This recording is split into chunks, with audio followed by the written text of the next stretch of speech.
Hey everybody, good morning. Welcome to a new episode of Stocks for Breakfast. Thank you so much for joining me today. We got a lot to talk about today. Plenty of earnings. We're actually going to do follow up on the Coinbase earnings from yesterday. We're going to talk about some of the stocks in play this morning and some of the stocks from recent game plans that have followed through. The market was a little bit tough yesterday. We're actually going to talk about how we talked about trading it in the boot camp yesterday and how I can't get this across to you strongly enough. The market went on a 6-week tear. It's okay if we pause. There's still going to be opportunity, which is why we keep diving deep into the sector rotation every day.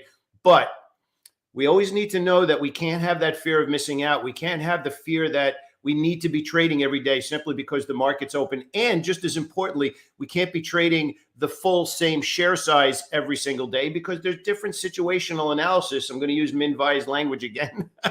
And we have to make sure that we adjust our position size and our expectation as well as our activity based on the way the market's unfolding. And I'm going to talk about this from more of a mentoring perspective today. Because look, the bottom line is I keep using driving as probably what I think is the best example. And we're going to talk about a lot of stock picks today. So I just want this to be at the beginning of this video because I think it's that important. If you think about driving and sometimes the road's wide open and sometimes you're stuck in stop and go traffic, trading is exactly the same way. The problem that a lot of traders have is they don't have a structure in place to understand are we in stop and go traffic or should I be stepping on the gas and holding longer? That's what makes the difference between somebody who's consistently profitable versus somebody who makes money, loses money, makes money, loses money, makes money, loses money. And I have an example from our boot camp yesterday and a very big lesson for somebody named Michael. So I want you to know how much I appreciate that you're here with me today because we got a lot of stock picks and we got some lessons that we're going to take right into the market today. I want to say hello. Hey, Ruby, good morning. How are you today? So stick around. I'll be back in just 1 second. Okay, so as with everything that we do here, this is for educational purposes. It's up to you to make that final decision. It's up to me. It's my mission, my purpose actually in life to help you make better decisions. So we're going to get right into it. I want to talk about coin from yesterday and what we discussed yesterday, how it unfolded yesterday. I got called out by somebody on YouTube yesterday named Jason. So Jason, I hope you're on the call this morning. We're going to talk about it. We're going to pull up your comment this morning. I don't shy away. One of the biggest things that I do, and I hope you notice this, is that I don't talk about what happened yesterday. We're going to talk about a little earnings right now, but when I'm making picks, when I'm talking about where I'm going to be looking for trades, I talk about going forward, which I know a lot of people don't do that. They get on and they're like, this is what happened yesterday, and this is what happened yesterday. If you're watching this video for the first time, I don't do that. Every single thing we talk about is trades we're going to make, not trades you should have made. And I hope you appreciate that because we're not here to do Monday morning quarterback. We're here to put trade scenarios together and then see how those trades unfold, all based on expectations. So I just want to pull this up. I want to first start out with this. All right, we're going to start out with Jason yesterday. We actually talked about Coinbase. Jason went out of his way last night to say bad call on Coinbase. All right, so let's first start out talking about that. We were very clear. Actually, let's first start talking about what Coinbase actually did yesterday. So, by the way, first of all, Jason, thank you for the comment. Obviously, appreciate that. So, if we go over into Coinbase, we see Coinbase yesterday missed trading volume slump by 30%, which obviously meant that revenue is going to be down. So, what we said yesterday when we were mapping out our analysis or our game plan, so to speak, on Coinbase, we said we expected revenue to be higher, and then we built an if-then scenario, which, quite frankly, first, Jason, I want to thank you for participating and leaving a comment. I strongly encourage everybody to leave a comment. But the bottom line is trading is about building scenarios. It's not about being right or wrong. So I'm calling out Jason's comment in a way that we can all learn from it because I want to call out something that he said. And it's very important. I don't shy away from it. Obviously, I started today's call out, today's conversation about it. And I just want to bring it back up because I think it's that important. Bad call. Now, let's be clear. If you're watching this video and our channels anything more than one day, You know that literally every single day I talk about building scenarios and trades. And literally in yesterday's call, I talked about building, if this happens, then this happens. If this happens, then I plan to do this. And then from that, we decide how we're going to allocate shares. So yesterday, if you go back to the video, we were very clear about the expectations and how the market would react from there. Then we also part into the argument that crypto is on fire right now and has been for the better part of this year, and we expected them to beat revenue. They didn't beat revenue, so the stock went lower. It's really pretty simple that we built the argument. So the point that I want to bring up from Jason's comment, which again, by the way, Jason, I don't know if you're on the call right now or if you watch this after the fact. First of all, I want to thank you for participating. I encourage everybody to get in there and leave a comment, all right? Especially if you have questions. That's the big thing, right? However, a real trader does not say bad or good. Okay, let's just say it what it is. Profitable traders, long-term traders look for follow-through. And I want to encourage everybody on this call, whether you're watching it live, whether you're watching the replay, every single thing we do in trading is about expectations. Everything that we do is about building that argument, and then we take action. Anybody, Jim Cramer, anybody who says they know exactly what's going to happen next, they're full of it. They are absolutely full of BS. Nobody knows what's going to happen next. Every single thing I do here is I am hoping that I am teaching you that we are building arguments for placing trades. You will never hear me say, here's what's definitely going to happen tomorrow, because I'm trading for 21 years. And quite frankly, anybody who says that is wrong. Nobody knows what's definitely going to happen tomorrow. So we build arguments. So I want to thank Jason for the comment yesterday, but I think Jason gave us a good topic to start out today's call, which is that everything we do is building arguments. Remember, the three pillars that we have in the boot camp and everything that we do in the New York method is stacking the order flow, building the argument, which is reading the tape, and then risk reversal. So Jason also put in there about stop losses as well. So I thought it was kind of good to start out today because I treat these meetings and I treat our game plan meetings in the boot camp prior to the market opening. It's definitely about the X's and O's and which stocks we're looking at. But, and I really hope that you're taking this lesson to heart, it's also about setting the mindset that going right into the day, it's very important to understand that you need the right thought process for accepting risk and going after trades, which takes me into the next thing that I want to talk about, because this was actually following a comment. I don't want to pull up his full name here, but his name is Michael. Michael from our community yesterday had posted, and Michael's brand new to the community, hasn't been in there that long, but he said that yesterday he gave back money that he made the day before. So made money on Monday, gave it back yesterday. So I want to be very clear about how I replied to it. I'm going to show you this morning's email. All right. So I'm going to go over here and I want to make this a little bigger so that you can read it.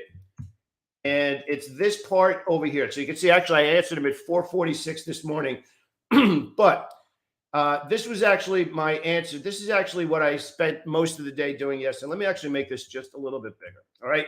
The tape was tough on Monday. I spent almost the entire morning talking about risk and managing the downside. All right. Knowing how to not lose money is just as important as wanting to make it. Please do me a favor. Snapshot that. It's that important. Okay. Of course, we're here to talk about stock picks. Of course, we're here to talk about how much money we want to make. Snapshot that comment and what I mentioned and what I talked about all day yesterday morning in the boot camp, pretty much from 9:30 to about 11:30 yesterday morning, was the fact that the tape and the market was a little bit tougher. So what does that mean, and how does that translate into our trading activity? Well, obviously the big picture is still bullish, right? But this is the price action that we got yesterday. Immediately out of the gate, the market internals, the ticks were pushing down, the VIX was going up. That's a perfect storm for bearish activity. And then the rest of the day, we pretty much traded sideways. So I can't stress this enough. It's that important. And I'm going to pull it back up on the screen again. The tape was tough on Monday. I spent almost the entire morning talking about managing risk and the downside. So I know I'm taking up a little bit of time here at the beginning, but it's that important. It is literally that important. I'm sure Ruby's smart. I'm sure Charles is smart. I'm sure Simon, John A., Alvaro, Lewis. I'm sure everybody here is smart. but we need to understand, we need to apply what we know on a daily basis. And that means that we need to recognize when the market is following through and how that translates into trade opportunities. When the market is choppy or not following through, how we have to be smarter with our capital. We call that PPC in the community, which is preserve precious capital. The biggest part that I want you to take, and I'm going to put this on the screen so it's a little bit bigger again, because it's the first thing every trader needs to learn if you want to last. And it's this part here. Knowing how to not lose money is just as important as wanting to make it. That is a fact. That is a fact. If you think every trade scenario is the same and requires the same initial risk, you don't have a strategy. So now I'm going to give you a strategy. Okay. Another comment here that we had from that same post last night, which was actually Finviz on the call right now, left a comment on YouTube last night as well. And it's a course that we actually just put out on YouTube a couple of days ago. And Min broke down. You could actually see the timestamps in there. The biggest thing that I want to talk about is learning this information earlier in your trading and explaining stuff in enough detail that you can use it. So first, Min, I want to thank you for that comment, just same as I want to thank Jason for the comment. So here's the thing. We're obviously here on YouTube. Some of you are in the boot camp with me. Some of you are not in the boot camp. So I'm gonna invite you to look at two different links right now. If you want to learn about the boot camp, fine, click the link below in the description. But the video, the course that I did, it's roughly 31 minutes. The link for that video is in the description below. It's called the Ultimate Stock Trading Course, Lessons for Beginners. After this call or sometime during the day, click the link, click into the description here and watch that 31-minute video. And you'll see that we get into a lot of conversation about position sizing, accepting risk, setting up probabilities, defining your edge. It's a free course. It's in the description. The Ultimate Course. Click below when you have some spare time. So you notice today we're starting out with having a lot of conversations about mindset and understanding how to manage the downside. Why do you think I'm doing that right now? Why do you think I'm doing that right now? I'm doing that right now because the market's less than obvious. We're not having these big giant green candles for the last 3 days in the market. If we head back over and take a look at the tape and what's unfolding in the market right now, and especially on the daily charts, we got 3 red candles. So we're a little bit less than obvious after a 8-day rally in the market. So now we have to recognize the conditions. We have to allocate position size, maybe a little bit less on initial position size, and then let the market come back and give us better feedback. Once we get that better feedback, then we start to build those positions again. I cannot stress strongly enough that understanding the downside is what keeps you around long enough to get the experience to start making money.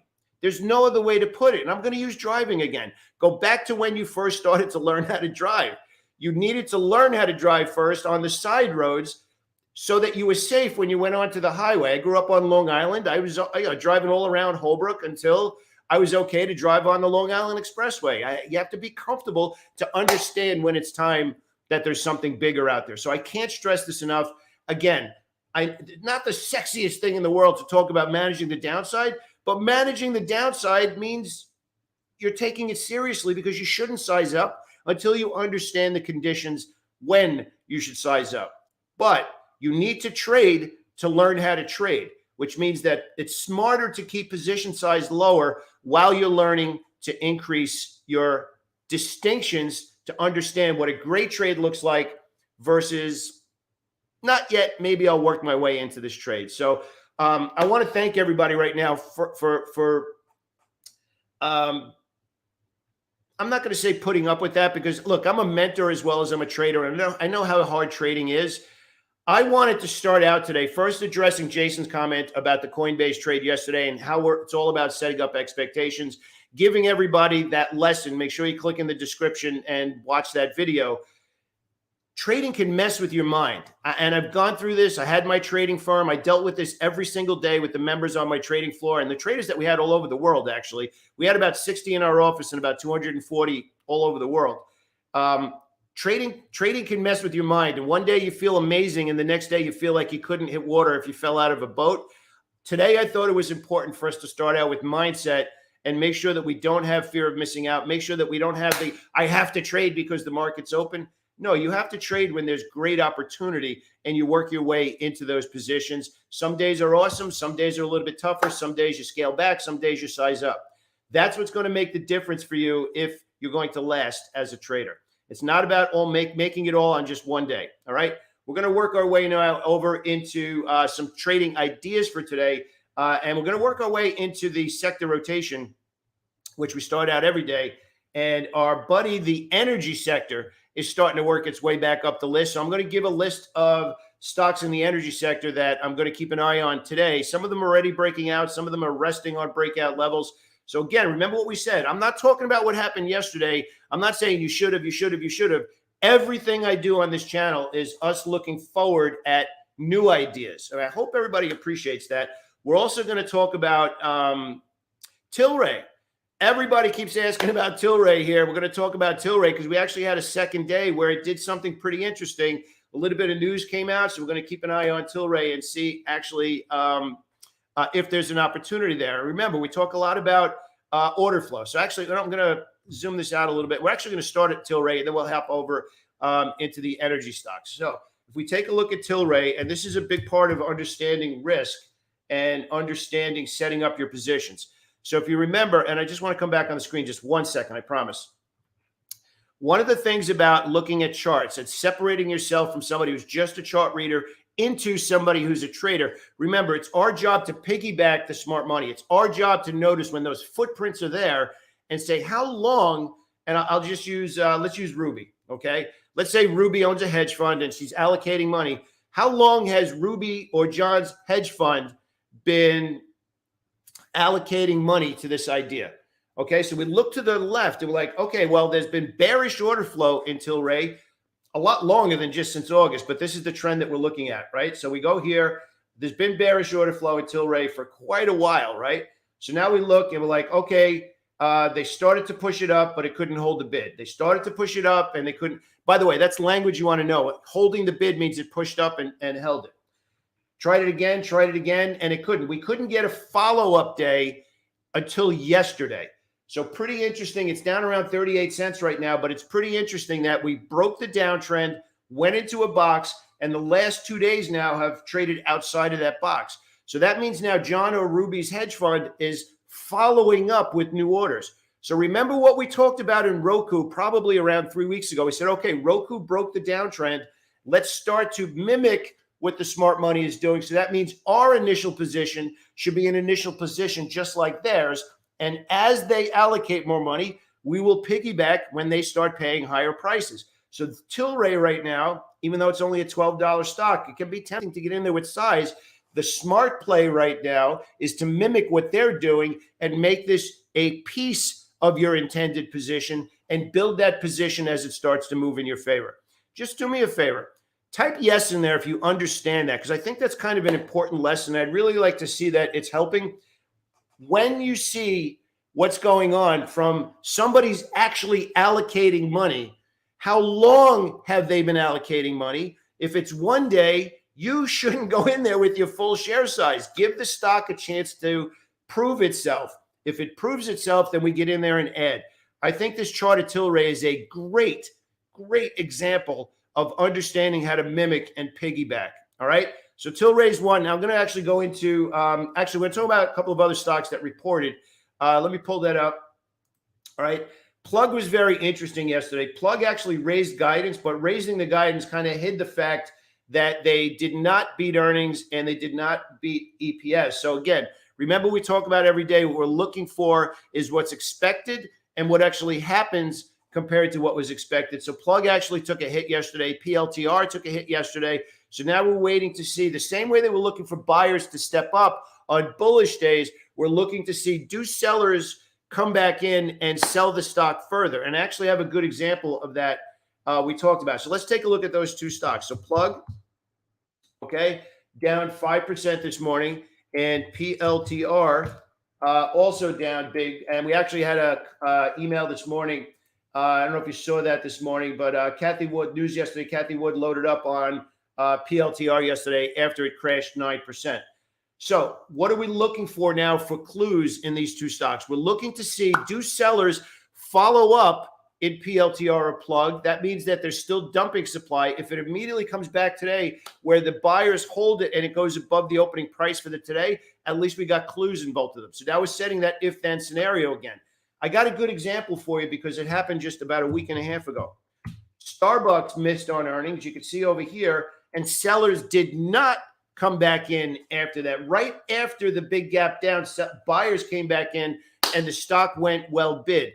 I think that's a great example on those two stocks and using Starbucks as clues to what we're looking for in PLTR and plug and a couple of the other stocks that took a hit yesterday. We're also going to talk about DoorDash starting out of the gate today. DoorDash not only beat revenue, not only beat what was expected on earnings per share, they also announced an acquisition. So what are we looking for? Remember, we keep talking this week about buying gaps and what we're looking for after the gap. DoorDash was a little bit higher yesterday. Right now it's up 16 and change, which is now taking it right up to this resistance level. So does that mean that it's going to stop at that price? No, it means that we're going to be looking for follow through today. So remember, we talked about this in Qualcomm last week. I want to make sure I give you as many. I know a couple of people, I think John A. actually mentioned this about being a visual learner. So I want to give you Qualcomm as an example. Qualcomm earning came out, and then the next 3 days we got follow through, and Qualcomm's actually setting up as something I am looking to get involved with today.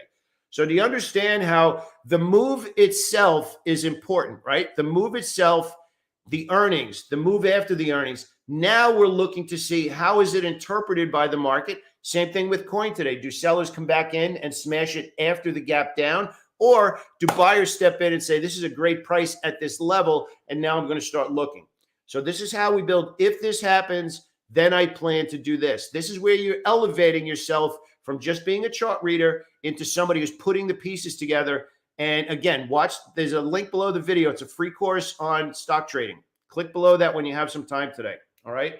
Let's see. Ian's talking about a couple of them. Let's see. Unity Software and Sentinel One. Yeah, actually, Unity actually, let me pull that one up. Let me make this a little bit bigger. Unity was actually down much bigger last night. So we'll look to see if it actually holds the bid, pulls back. Let's see if buyers step back in. And Sentinel actually broke out, right? Basically flat right now, but a pretty big breakout. Oh, I want to give you another one this morning as well. Asana was a pretty big one. Now, here's the thing. We actually had a breakout last week, and somebody had asked, could I have known, what should I have noticed on the breakout? And we always want to make sure that we see how much volume happened on the breakout, how big was the volume. And you can take a look. The volume on the breakout into all-time highs yesterday was pretty good. So again, good volume, good breakout, opening up a little bit lower this morning. I still like the stock long. It's just a question of where are we getting involved on this stock. All right. So thank you for bringing both of those up. Appreciate it. What was the, oh yeah, UPST. Actually, Kevin brought that one up. UPST. Let's talk about UPST. And let's do it in multiple time frames. Remember, we want to talk about keeping things as simple as possible in the context of making a decision, right?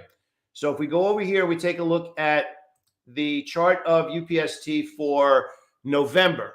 And actually, let's go back 2 months. So last month, in a month that the market was ripping to the highs, was a melted candle, and it actually closed in the lower half of the range. So far, the month of November, also a melted candle and closing near the low of the range. So we're setting up what is happening. Then we go over to the weekly charts, and now we're actually seeing a downtrend and a bearish week, an indecisive week, and a bearish week heading into earnings, and the stock is getting hit. So I want to make a clear distinction because I think this is a pretty good example. There's a very big difference between stocks that are showing bearish order flow and miss expectations versus stocks that have bullish order flow like Asana just did and starts to trade lower.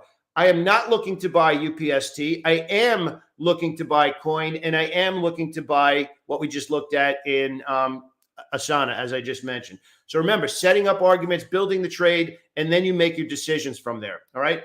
As promised, I just want to talk about DoorDash again. We used, obviously, they beat revenue, and that's a big deal today. But I want to talk about what that means going forward and a trade. going forward. So if you notice a lot of what we've been talking about lately, which has happened quite a bit over the last 2 weeks, we've had these massive gaps up and massive gaps down, as we just showed you in Qualcomm. We're going to get that in DoorDash today. How do you trade it?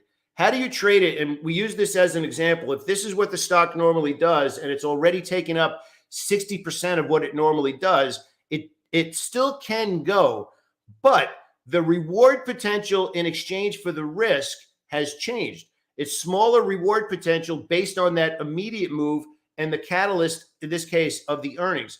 So I'm still looking to put on the trade, but it would not be with my full share size. So remember, every day we talk about tracking and piggybacking the order flow. We're looking to get involved in the push and then initiate trades during the pause.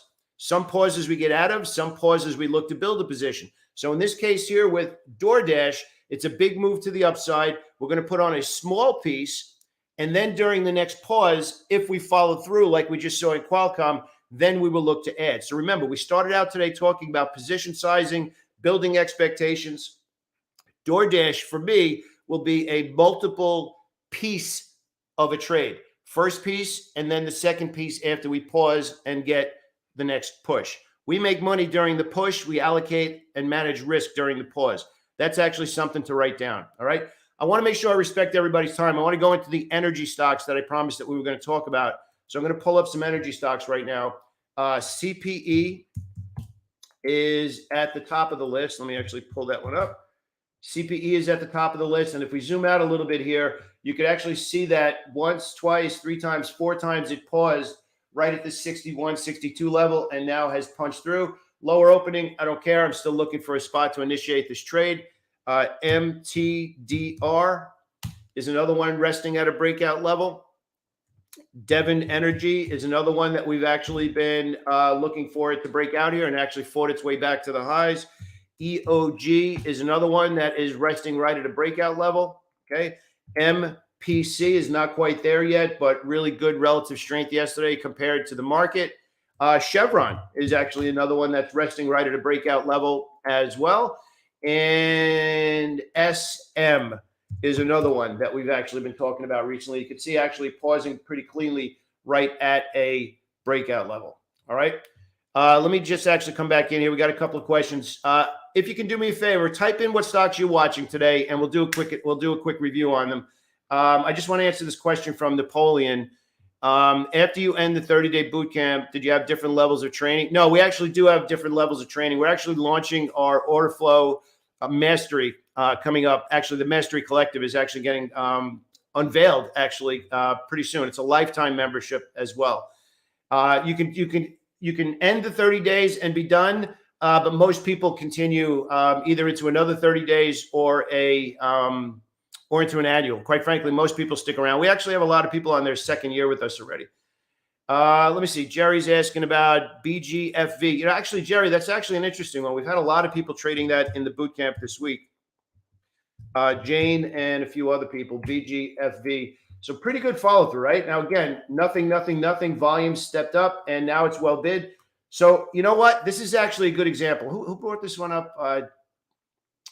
Jerry Clark. So you're going to use Jerry Clark's example here in BGFV. So if we look to the right, let me actually pull it up. That actually helps, right? If we look to the right, look to the left, and we look at the biggest move that the stock has made during this run, we're basically looking at, let's say 23 to 35. So roughly $12 is the biggest bullish move the stock has made. Now, we don't want to put limits on what the stock can do, but we do have to have an idea of what the profit potential is for the risk that we have to take. I actually like this stock, but let's put in context here. The stock just went from 28 to 38. So this is kind of a cool example. If the biggest move we've seen recently in the period of time that we're watching right now is $12, and the stock has now already gone 10, and today it's up another 3, how much is left in that trade as a swing trade? So I still like it long. I still like it as a buyer. But because it's already gone more than what it normally does, this is where we chase a little bit. So I'll be looking to day trade the stock actively today, maybe put on a small piece for a new swing trade, but the next pause is where I would size up. That's a really good real-time example of the difference between I like the stock, versus how I plan to trade it. Very big difference. And I think that's where the fear of missing out gets people caught up in too much share size. So we will be looking to get involved in this one. All right. Let me see. John A. John, I'm going to talk about John stock because he's here. He's here every single day. I want to make sure I pay him back. So Big C. Big C was kind of in the doghouse for the better part of the earlier part of the year. And now it's kind of waking up. Now, this is kind of cool because if you start to work the charts like we talk about every day, you can clearly see that the bearish order flow is broken. But again, now, this is the first time the stock is from 44 to 64. That's a really big move in a very short period of time. Earnings catalyst looks amazing. This is a very similar play that we just discussed. A lot of these stocks have had just amazing moves over the last 3 to 5 days. We never want to put limitations on how far they could move. But John, the question at this point is not a question of whether this stock has turned from bearish order flow to bullish order flow. It's how are you planning to allocate your capital to this idea in a stock that just had the biggest bullish move that it's had in all of the last 6 months. So at what point do you get full share size? That's the point. That's the whole point of everything we're talking about today. In this idea, I like it. I'm not going in full share size on this initial trade because the stock just rallied 20-something dollars in 3 days off of earnings. I love it. It would be a smaller piece. The next pause leading to the next push would then have me sizing up. Does everybody understand? And again, if you could just please do me a favor, because I want to make sure that I'm making a difference. Do you understand the difference between I like this stock and then taking it a step deeper and say, okay, how do I approach this trade? If you could do me a favor and type that in, because I think it's pretty important.